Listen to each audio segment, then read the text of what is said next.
विधान परिषदेमधल्या सदस्यांच्या उपस्थितीची आकडेवारी समोर आली आणि माजी मुख्यमंत्री उद्धव ठाकरे यांनी गेल्या 4 वर्षात केवळ 31.58% उपस्थिती नोंदवली आहे। तर काही सदस्यांनी सलग 3 अधिवेशनांमध्ये एकदाही हजेरी लावली नाही। उलट काही सदस्यांनी 90%पेक्षा अधिक उपस्थिती राखत आदर्श कामगिरी देखील केली आहे। उपलब्ध आकडेवारीच्या नुसार विधान परिषदेमधल्या कामकाजामधल्या सदस्यांमध्ये मोठी तफावत आहे।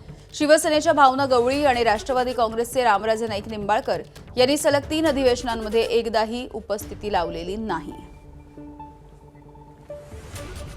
तर उद्धव ठाकरे यांची विधान परिषदेमधली कामगिरी नेमकी कशी राहिली आपण बघूया। 2020 मध्ये विधान परिषदेमध्ये प्रवेश 133 बैठकांपैकी केवळ 42 बैठकांना हजेरी आणि याची टक्केवारी आहे 31.58। 2019 मध्ये उद्धव ठाकरे मुख्यमंत्री झाले आणि त्या काळामधल्या उपस्थितीची नोंद उपलब्ध नाहीये। 2022 मध्ये मुख्यमंत्री पदाचा राजीनामा दिल्याच्या नंतर पावसाळी अधिवेशनामध्ये एकदा त्यांनी हजेरी लावली।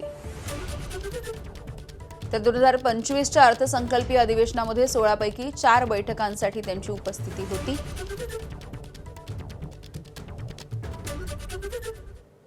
तर 100% उपस्थिती दाखवणारे आमदार नेमके कोण आपण बघूया। अमोल मिटकरी माजी आमदार राष्ट्रवादी काँग्रेस, राजेश राठोड काँग्रेसचे आणि शिवसेनेच्या मनीषा कायंदे। सोबतच ठाकरेंच्या शिवसेनेचे शिक्षक आमदार जगन्नाथ अभ्यंकर, अपक्ष शिक्षक आमदार सुधाकर आडबाले या सगळ्यांची 100% उपस्थिती राहिली। एबीपी माझा, उघडा डोळे बघा नीट।